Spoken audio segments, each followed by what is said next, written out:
Una de las cosas más pelotudas que he hecho en mi vida, Isabel Tolosa, ¿Cuál sería? es leer la colección de libros de Lobsang Rampa. ¿Ya? Partía en el tercer ojo y te contaba la cultura tibetana. Y los monjes y las... Por eso uno de mis sueños era Lhasa, en el Tíbet, pero muy jodido porque tenés que pedirle permiso a los chinos y todas esas cosas. Pero leí todo Lobsang Rampa. Hasta que era adolescente en aquella época, no había internet, hasta que descubrí que era un caballero inglés que vivía en Yorkshire, ponte tú, y que no había estado nunca en el Tíbet, no era monje y no cachaba nada de la cultura tibetana. Lo que pasó con el Dalai Lama esta semana ha provocado conmoción. Acaba de pedir perdón al Dalai Lama, pero yo creo que eso nos marca de alguna manera nuestra relación con la... Que todos cometen errores, todos. No, eso no es error, eso es lo del... Terrible, ¿no? Emilia, lo del Dalai Lama no es un error, ¿no? Es una chanchada. No, realmente son imágenes bien fuertes, ¿o no? Ahora, yo creo que es muy signo de estos tiempos donde al final todas las grandes figuras se caen. Al parecer tienen pies de barro, incluso el Dalai Lama. Sí, es fuerte la imagen. Es fuerte la imagen de pedirle al niño que lo bese, que no sé qué, que la lengua, guau. No, está todo mal. Pero más en público, o sea... Bueno, ahí son posiciones de poder igual un poco extrañas. A mí me cuesta un poco entenderla desde acá. No me leí los libros que se leyó Aldo.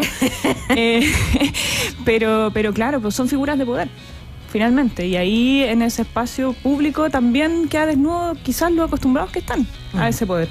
Es verdad. Rodrigo de la Riva. Hola, ¿qué tal? Hola, ¿cómo estás? ¿Cómo estuvo el fin de semana? Buenísimo acá en Santiago, sin salir. Se vive bien en Santiago cuando hay poca gente. No hay nadie en Santiago, 1 grado. 80.000 vehículos menos y se transita de la mejor manera, sobre todo en bicicleta, así que súper bien. ¿Cómo estás, Sebastián Sichel? Bienvenido después de harto tiempo que te tuvimos fuera. Estábamos aquí poniéndonos al día. ¿Qué te pasó? Primero estoy muy contento y dije que no iba a volver hasta que ganara la U. Ganó 10-0 ayer, así que estoy feliz. A Chimbarongo, digámoslo, pero ganó 10-0, mira qué lindo. Pero el mejor título, creo que el Mercurio, le llenaron el canasto. Le llenaron el canasto. Sí. Y dice que mis hijos lo vieran para que le gustara la U bien, porque ya lo estaba evitando. No, bien, me saqué la cresta, literalmente, sacando mariscos, sacando lapas. Me quebré peroné, tibia, todo lo que era bajo. Estuve como un mes en cama y de a poco voy cojeando, pero ya volví a la vida. Las lapas para comerlas, me imagino, ¿sí? Hago un picante. ¿Dónde sería lapa. esto? Esto es en Yico, en la costa del Maule. Me encanta una zona. Es bravo ese mar, es bravo. Es bravo, la arena es negra, entonces no se ve la profundidad. Exacto. Y ese fue mi condoro. Y salgo para cocinar picante de lapa. Así que te invito, Luisa y Aldo, para la próxima. Un picantito de lapa rico, empanada de lapa, cosa que no se ¿Casi al piure o no? Le hago harto al piure. O sea, que el piure cuando uno lo saca en el agua, cuando está en el agua, no es tan fuerte, entonces se come ahí. Lo que va a hacer, nosotros tenemos la costumbre de comerlo horas después que se oxida y ahí el yodo es muy fuerte, pero fresco, en el agua misma, me gusta mucho. Yo sigo un programa de un gallo que un programa de cocina, sí, pero de un tipo... Son varios... Destrozó el piure, sí, que es la única cuestión que he encontrado mala en las 4 temporadas que ha hecho. Sé que le dio, pero es que ahí se fueron en la locura, porque yo vi el mismo programa. Sí, le dieron la cuestión de ahí, ¿o no? Ahí solo y a un extranjero que no tiene cultura de yo, pero el piure es rico, es súper bueno. Háganlo un ceviche, pónganlo un poquito piure y van a ver lo que es. Phil se llama el programa. Que alguien alimenta a Phil en San Badí. También, solo un dato para el piure, para los que no les gusta el piure, ajito, mantequilla al sartén, se cocina ahí y en una marraqueta y queda increíble. Y ahí le baja el yodo, sí, exactamente. Bueno. Tenemos dos cocineros aquí. ¿Qué tal, ven? Dos cocineros aquí. Hoy vamos a empezar el lunes así. No, pero desgraciadamente tenemos que volverlo a la realidad, muchachos. Ni Lobsang Rampa, perdón. Yo pensé que era un programa de comida, por eso. Para la gente que está a punto de comprar un libro de Lobsang Rampa, les quiero decir que es Sir Henry Hoskin, el caballero que vive en Plympton. Ya. Gracias por tu entrada, Aldo. Vamos a empezar a abordar algunos temas. Ya les avisamos que en cualquier minuto tenemos que interrumpir porque el subsecretario ya llegó a la pauta, donde hay ya 2 detenidos por el caso del cabo Palma, del suboficial Palma, y vamos a estar seguramente interrumpiendo cuando aquí nos indique Camila que tenemos que ir para allá. Los voy a presentar primero. Estamos con Emilia Río, alcaldesa de Ñuñoa, estamos con Rodrigo de la Riva, sociólogo de Activa Research, y con Sebastián Sichel, abogado académico y director de Centro de Innovación Gabriela Mistral. Ahí estamos hoy día desde ese lado, más desde la política, y nos tocó un lunes complejo donde el fin de semana estuvo súper marcado por, yo diría que la promulgación de la ley Naín Retamal, y que claramente, rápidamente la vemos aplicándola, ¿no? De alguna manera lo que pasa en Quilpué, lo que pasa en Lampa, lo que pasa en distintos sectores, bien fuerte lo que estamos viendo a nivel de homicidio.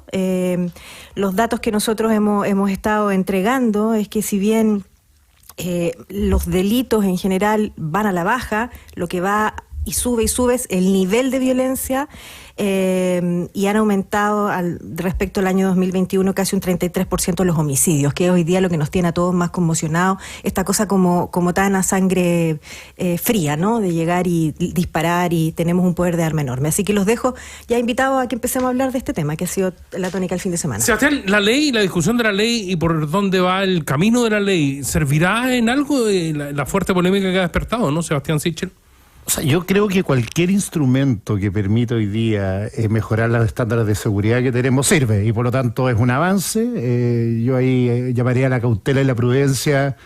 Yo vi unas malas declaraciones de la ministra Toá respecto a cómo se interpreta la ley. Dejemos que los tribunales la usen, ¿eh? Yo creo que las autoridades políticas lo que tienen que hacer es aprobar la ley y de ahí dejar de hacer opinología de cuándo se usa, cuándo no se usa. En el caso de ayer, pero creo que hay una reflexión más profunda, porque nos hemos detenido mucho en la muerte de Carabineros, que es dolorosa, porque son aquellos que nos cuidan, pero este fin de semana murieron 4 personas en Quilpué, en una balacera espantosa. Ayer murieron 3 personas en Batuco, baleadas en un baby shower, también con claramente, esto es peleas entre narcos, y por lo tanto los matan en un auto robado, y por lo tanto estamos perdiendo vidas de mucha gente cotidianamente, que nos olvidamos rápido. Y nos olvidamos rápido que ya ni siquiera son noticias. Este dato que da la ISA de Chile, ayer me obsesioné con esto, me puse a ver lo que estaba pasando en Costa Rica, 65% más alto de los homicidios. Acá hay una operación internacional de las bandas narcos que se están saliendo de los grandes mercados y se están viniendo a un mercado de alto poder adquisitivo como Chile, como Costa Rica, como países latinoamericanos en que hay poder de compra de la droga, y estamos tomando una decisión como en la punta de cómo protegemos solo a Carabineros, pero que hay una discusión más profunda que tiene que ver cómo tenemos una operación. Y yo creo que hay cosas que están pendientes en esto, y con esto cierro mi primera intervención.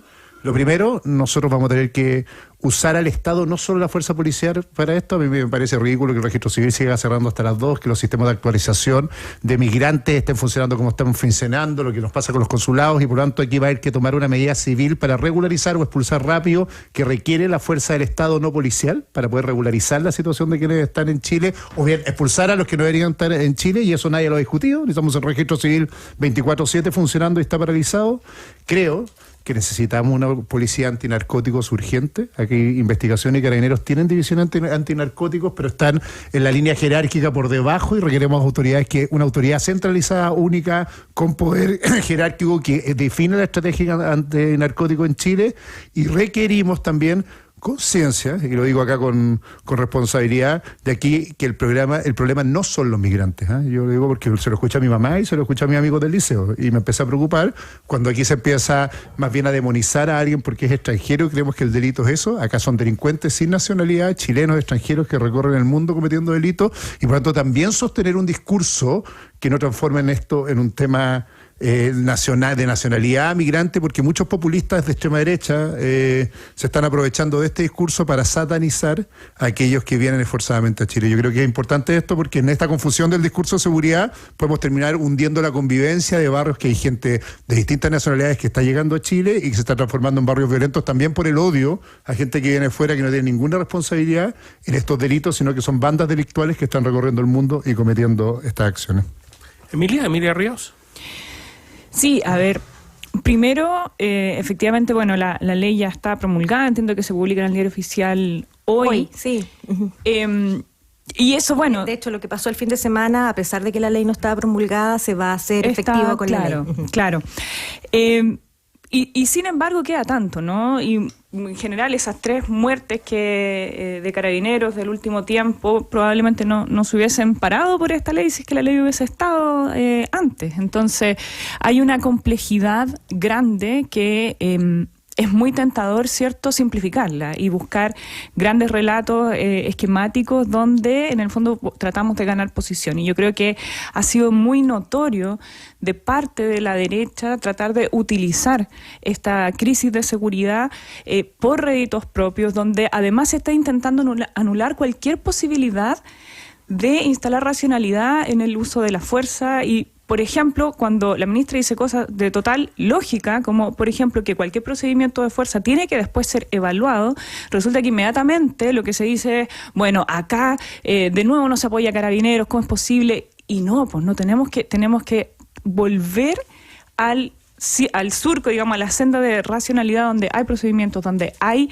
legislación y donde todas las instituciones están bajo el imperio de la ley, y eso incluye a Carabineros. Entonces, creo que hay que, de verdad, hacer un llamado en particular a la derecha, que siento que está muy engolosinada con esto, a poner por delante las soluciones, a poner por delante justamente propuestas que sean mucho más amplias para hacernos cargo de la situación hoy día. Cuando alimentamos discursos xenófobos, digamos, urbi et orbe, y da un poco lo mismo, nos estamos cimentando una violencia social de la cual nadie se va a poder hacer cargo. Entonces, es grave. Es grave, en el fondo, apostar a eso tan fuertemente, y parece que sí mucha conciencia de lo que se está logrando en la ciudadanía. Ahora, hay algo que es interesante en la percepción, Rodrigo, que es muy probable que en otras circunstancias, lo que pasó, por ejemplo, en Quilpué, con el uso de la ametralladora UCI, con el disparo a una persona que atropella a Carabineros y que finalmente se le da muerte, estaríamos todos en este minuto tal vez hablando desde otra perspectiva, ¿no? Como el abuso de la fuerza, qué sé yo, pero hoy día hay como un consenso en que está tan desproporcionado el nivel del delincuente que esta ley Naim Retamal era necesaria, al parecer. Y esto además, te lo pongo con esta percepción del panel ciudadano que hizo la UDD el fin de semana, donde el 77% dice que estamos perdiendo el control sobre la batalla con los narcos. Y es ahí donde se pone el foco hoy día en que la percepción es distinta desde hace un año, 6 meses. Lo hemos dicho en otros momentos, todo lo que la clase política desarrolla y debería desarrollar es respondiendo a las necesidades de la ciudadanía. En el pulso ciudadano de Activa Research hemos venido diciendo que el 42% de la población hoy día declara que fue víctima de algún delito, directa o indirectamente, en los últimos 3 meses, ¿no? Y eso es una situación que requiere atención. La ley Naim Retamal, con motivo del lamentable asesinato de los carabineros en cuestión, ¿no?, viene a ser una respuesta a ello. Pero también lo hemos dicho en paneles anteriores, habría que evaluar si es la ley que se requiere. De hecho, me tocó leer una carta de expertos, yo soy sociólogo, no soy experto en derecho, de 62 expertos penalistas y criminólogos que daban cuenta de que la ley no era tan eficaz, ¿no?, en lo que planteaba, toda vez que es demasiado confusa en delimitar hasta dónde el accionar de Carabineros, ¿no es cierto?, es correcto. Y eso es lo que está hoy día en tensión, en disputa, la proporcionalidad, ¿no? ¿Cómo definimos proporcionalidad del uso de la fuerza?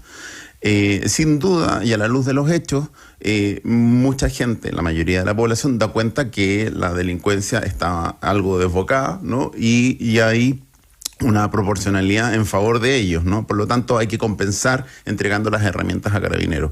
El punto es que si la ley es confusa en definir cuál es el uso legítimo de la fuerza, entramos en una problemática. Beneficios para Carabineros, sí, hoy día no se le desvincula su trabajo, lo cual está correcto, me parece bien, no se le suspende su renta, que era lo que se hacía, ¿no es cierto? Está perfecto, pero eso no quita que se deba seguir investigando, ¿no?, si es que el accionar de Carabineros fue o no legítimo, en términos del uso legítimo de la fuerza, ¿no? Por lo tanto, yo creo que la percepción de la ciudadanía empuja a un accionar del Estado para dar una solución, pero esa solución debe ser correctamente pensada, bien programada, bien diseñada. No pensando, por ejemplo, solo hoy en día que son los sujetos de la atención pública, quienes son Carabineros, sino que también en PDI y también, ojo, y siempre olvidamos, la Policía Marítima, que a propósito de narcotráfico son los que principalmente tienen el accionar en los puertos de Chile, que es donde se produce el gran tráfico de drogas. Y tampoco hemos hablado de ellos no están hoy día aquí en la palestra.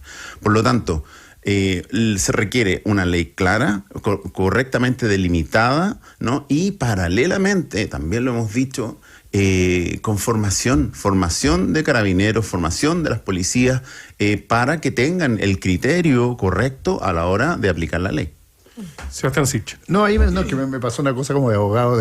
Las leyes tienen dos dimensiones, una dimensión jurídica y una dimensión simbólica. Chile fue el segundo país que abolió la esclavitud en el mundo y no habían esclavos casi en Chile, y sin embargo lo hizo, porque quería dar una señal sobre la libertad con que regían su ordenamiento jurídico. Yo creo que la ley Naim tiene ambas dimensiones y hay que mirarla así, porque si no mirarla así es confundirnos, creer. Por eso los abogados que hacen exégesis jurídica le encanta esta interpretación chica, pero aquí lo que teníamos era una situación clara, que efectivamente post-octubre del 2019 había un cuestionamiento a la acción de carabineros respecto a la protección del orden público, y los carabineros habían de alguna forma inhibido parte de su acción. Y la clase política lo que hizo, así entiendo, en términos simbólicos, es decirle, aquí cambia la presunción, no la responsabilidad.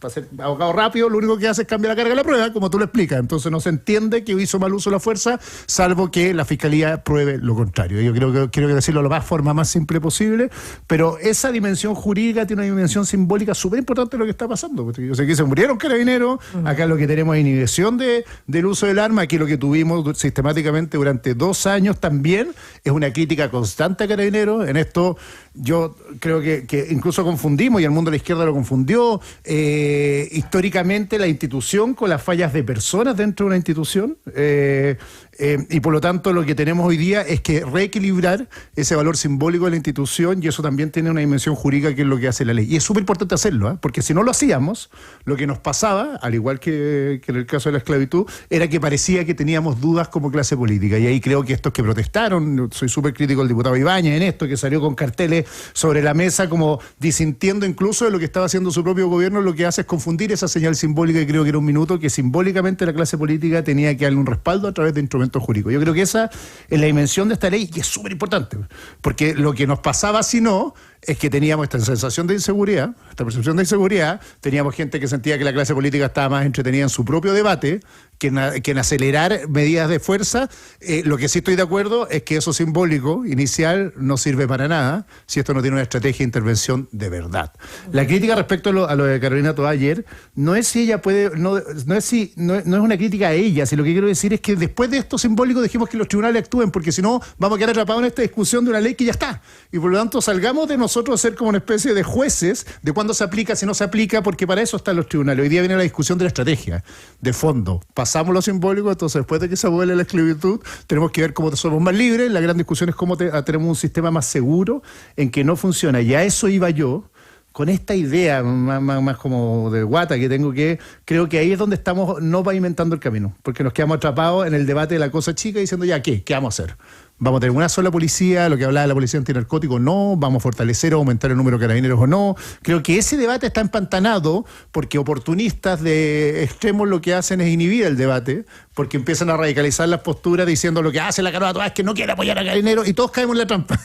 Yo no interesa, leo esa trampa, y la trampa ya, después de esto, ¿qué? ¿Cuáles son los 3 pasos que vienen hacia adelante? El gobierno presentó una propuesta que creo que son más bien acciones administrativas concretas, pero nos falta una estrategia más del Estado de cómo va a tomar esto, siendo, insisto, que esta situación es más que grave, no solo porque los ciudadanos lo sientan así, porque cuando la sociedad empieza a tener homicidios, le está pasando a Suecia, le está pasando a Costa Rica, nos está pasando a Chile, y el Estado no es capaz de detenerlo, pasa lo que pasó ayer en Batuco, que ya da lo mismo, ¿cachai? Se robaron un auto, mataron a 3 personas, el auto chocó en un baby shower, los balearon, chao la discusión, y como que desapareció. Emilia. O sea, hoy día estamos en otra discusión al otro día.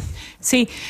Bueno, justamente yo creo que eso es lo que está empezando a aflorar ahora, que tiene que ver con cómo avanzamos, cómo seguimos. Y hay cosas que sí hay que reconocer. O sea, el gobierno efectivamente ha invertido en equipamiento, ha aumentado presupuesto.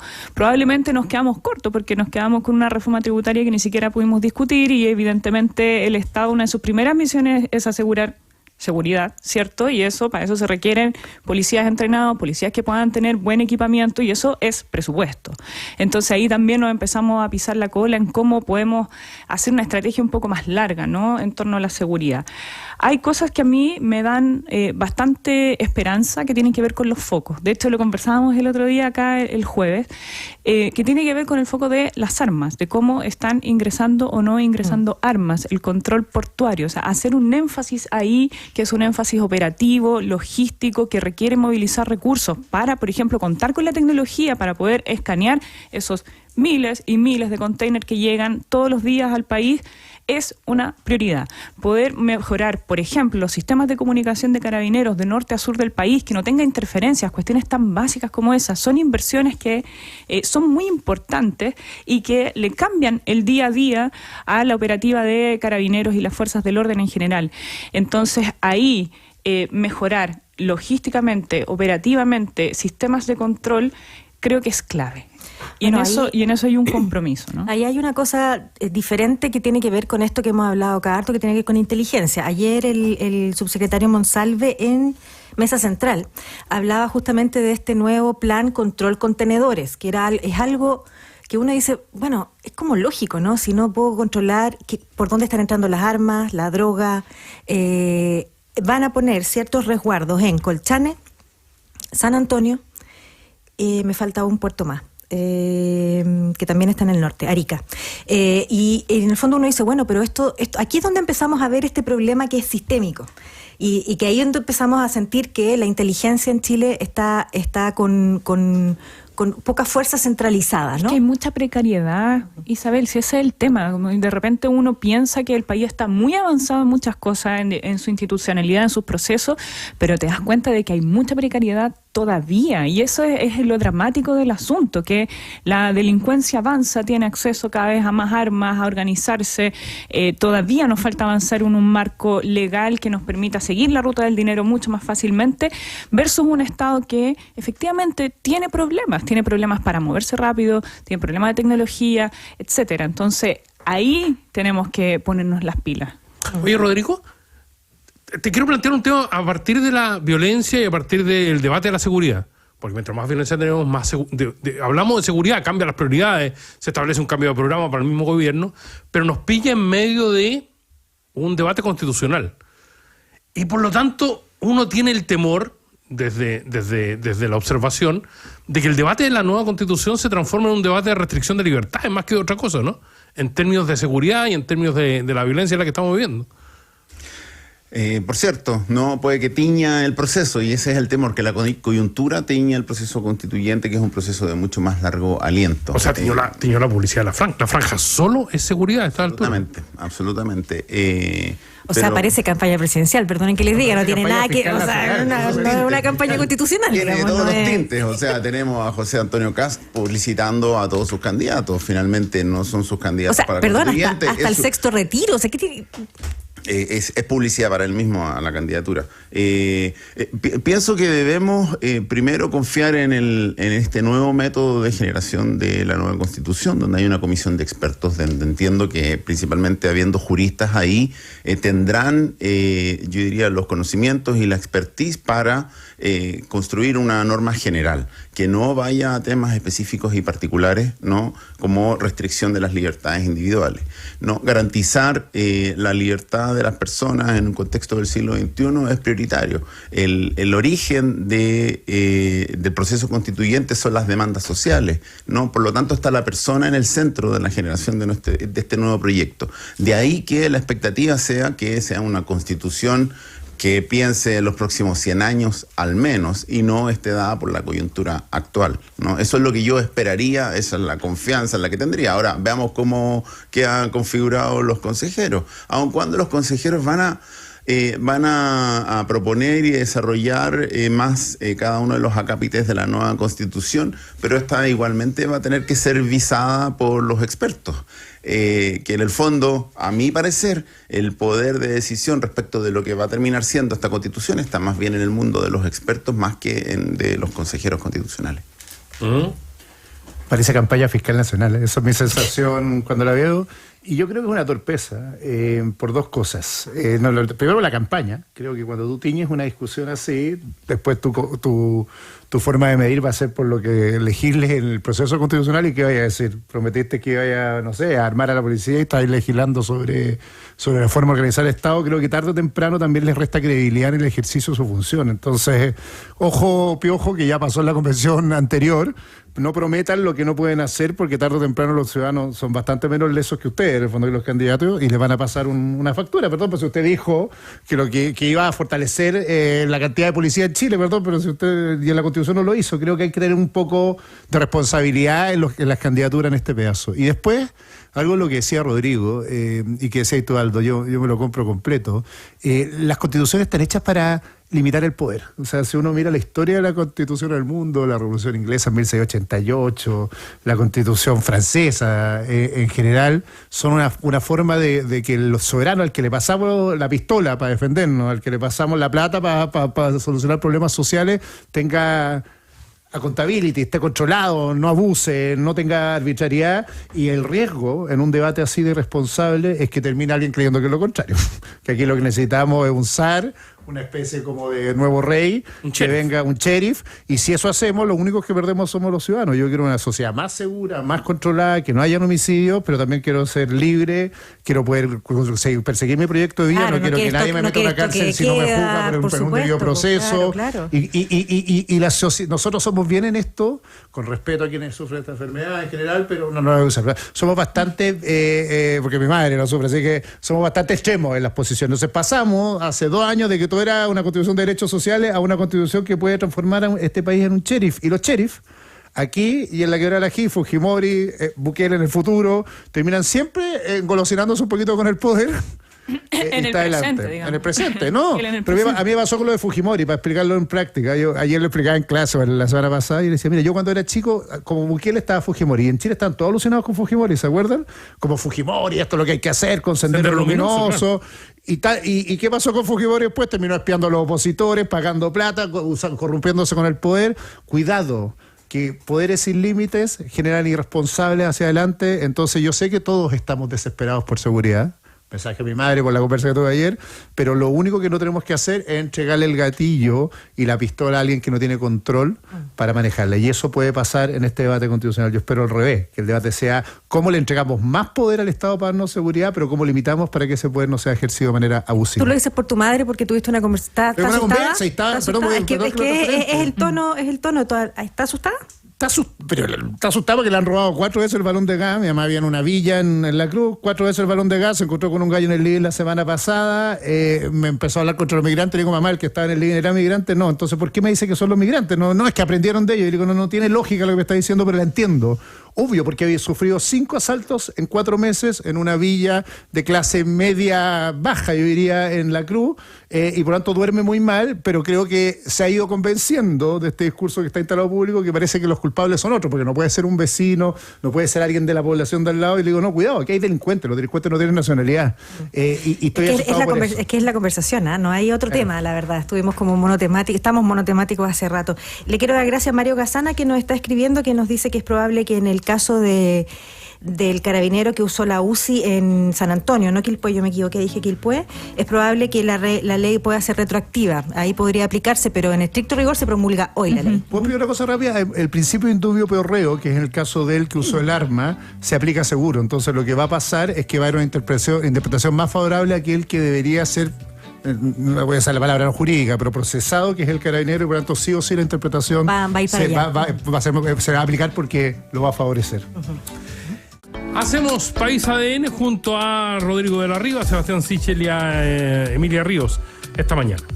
Sí, habíamos dejado anunciado un tema que a lo mejor en esta cosa sistémica, ¿no? Que ya lo decía Emilia, esto no es solamente que las policías o el Estado, lo decía Sebastián, también tengamos una seguridad súper fuerte. También lo ha puesto Rodrigo a través de sus estudios, que es una cuestión que hay que trabajarla en conjunto. Hay un tema que hemos dejado de lado que tiene que ver con el tejido social y cómo los barrios han ido perdiendo fuerza y los mismos vecinos empiezan a detectar el problema antes de tiempo, pero por alguna razón no lo estamos escuchando a tiempo. ¿Qué está pasando ahí? Emilia, tú eres alcaldesa, por lo tanto tienes esa relación con los vecinos. En el caso del barrio Mata, escuchábamos a 4 dirigentes que vinieron acá a la radio el viernes, estuvieron con Carlos Costa conversando largo, muy interesante porque ellos tienen identificado las casas donde hay venta de tusi, venta de pasta base, donde hay filas para la venta, donde había un dirigente que decía, la verdad que uno no sabe qué hacer con la gente que está drogada en la calle, si asistirla o tenerle miedo, no sabemos qué hacer.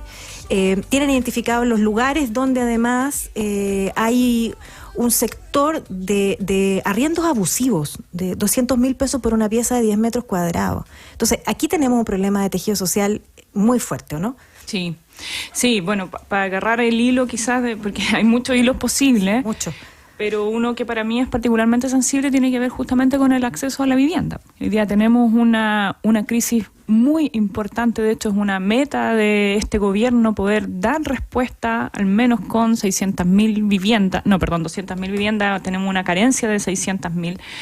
Es muchísimo y no es una cuestión casual, no es que de repente el mercado dejó de funcionar, sino que tenemos instalado un mercado inmobiliario y un mercado del suelo que pone por sobre todas las cosas la especulación en torno al precio del suelo y la vivienda. Entonces hay ahí como una disociación muy grande donde el Estado, no solamente en vivienda, pero en particular en vivienda se nota y se expresa muchísimo, donde en realidad estamos muy limitados a comprar suelo, que ya es carísimo, lo digo con conocimiento de causa, porque por ejemplo en Ñuñoa está muy difícil poder adquirir suelo, ya sea para vivienda social o ya sea, por ejemplo, para poder dar servicios básicos como salud.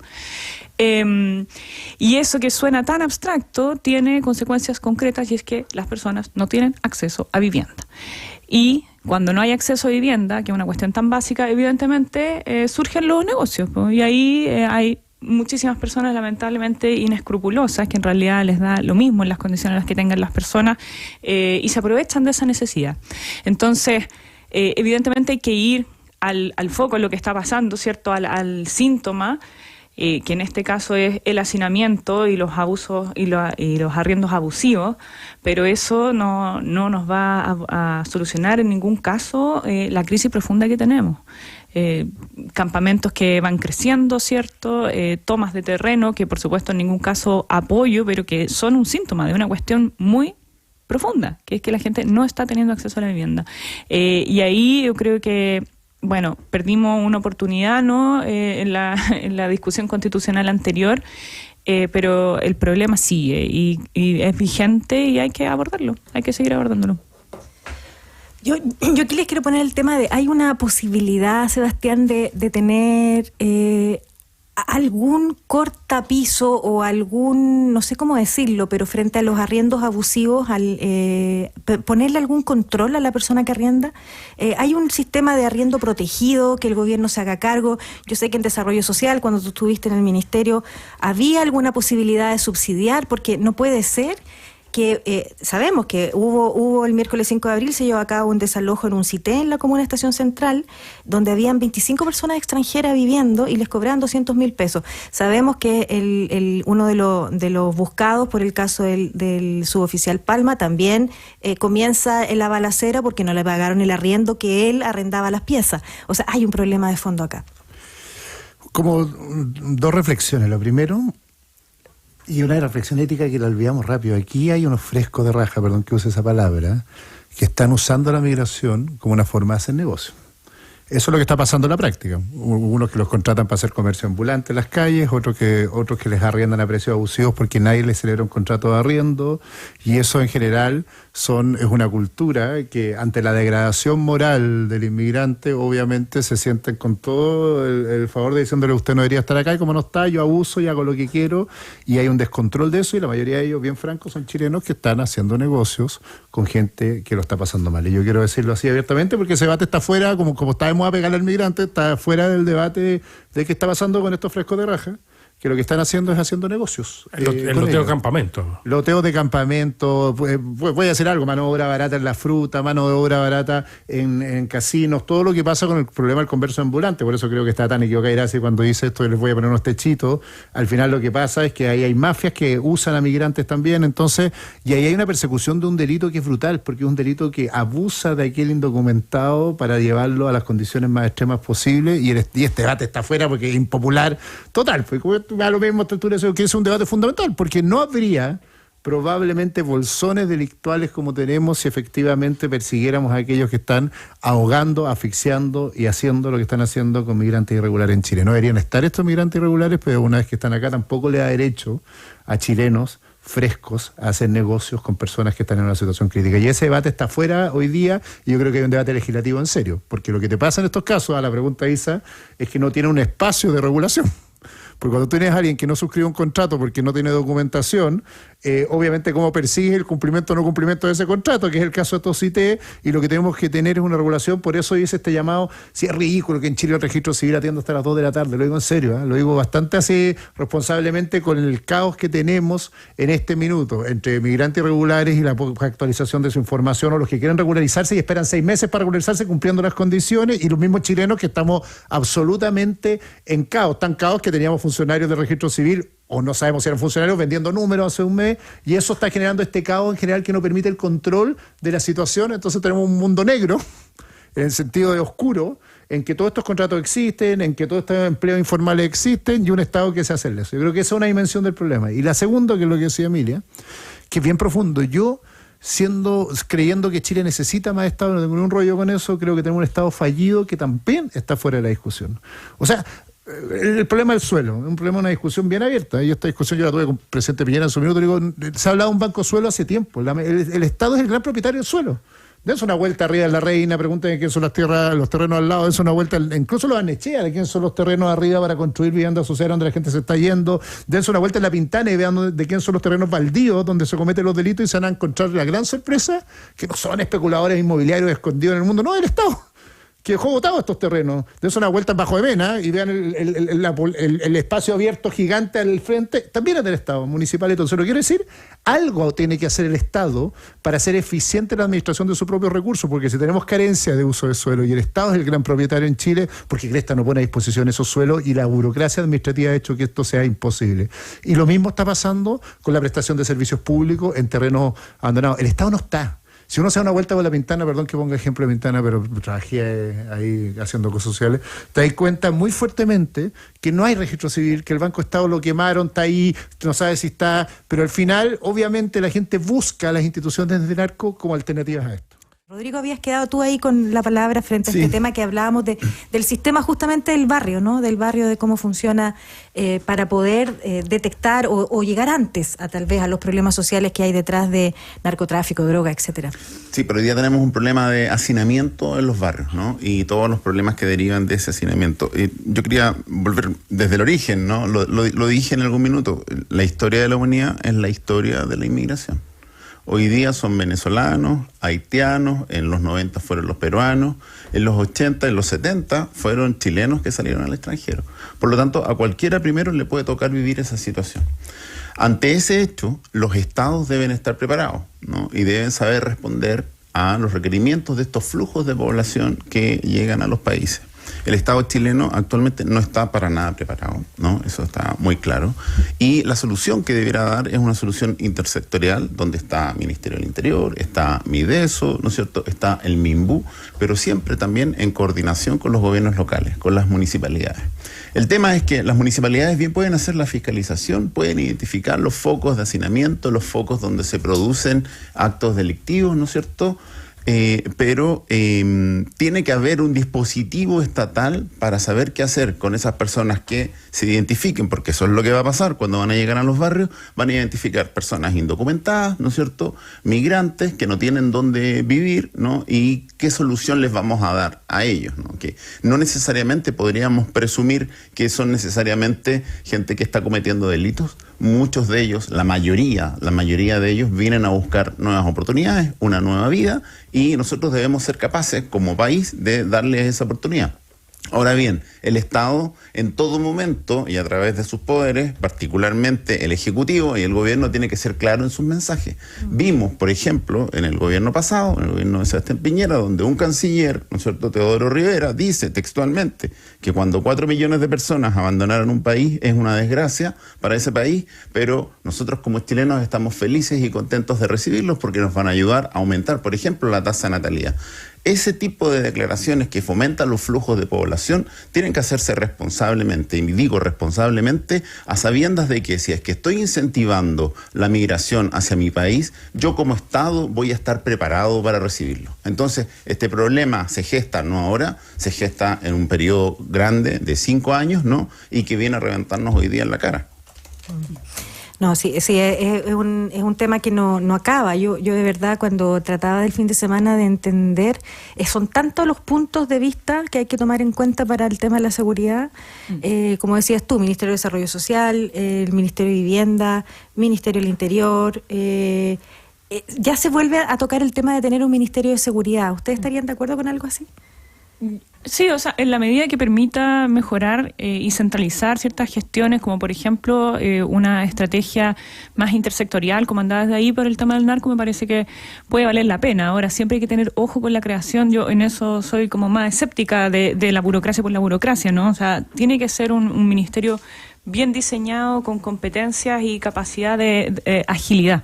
Yo quería hacer algunos comentarios en torno a las imágenes que estamos viendo acá de los operativos y lo que ha pasado en torno a la captura de estas personas que están, sindicadas, imputadas por el delito del Cabo Palma. Varias cosas que llaman la atención. Primero, es bien impactante, al menos para mí, ver a carabineros haciendo operativos sin, por ejemplo, cascos, sin elementos de protección. O sea, eso es, uno dice, con la facilidad, y ya lo sabemos, de facilidad de acceso a armas, Carabineros efectivamente hoy día no está haciendo operativos con, al menos lo que uno ve, los resguardos necesarios. Entonces ahí evidentemente hay que mejorar eso, hay que mejorarlo ya, porque no hay espacio para hacer operativos sin protección. Eso como primera cosa. Segundo, cuando vemos además la velocidad, ¿no?, en que se logra capturar a estas personas, uno dice, bueno, acá hay un despliegue que probablemente es inédito porque es un caso de alta connotación pública, de clamor ciudadano, pero también demuestra que se puede, ¿no?, que efectivamente cuando nos coordinamos, cuando tomamos las medidas y ocupamos la tecnología disponible, podemos actuar más rápidamente. Yo creo que eso es una lección que hay que sacar ya.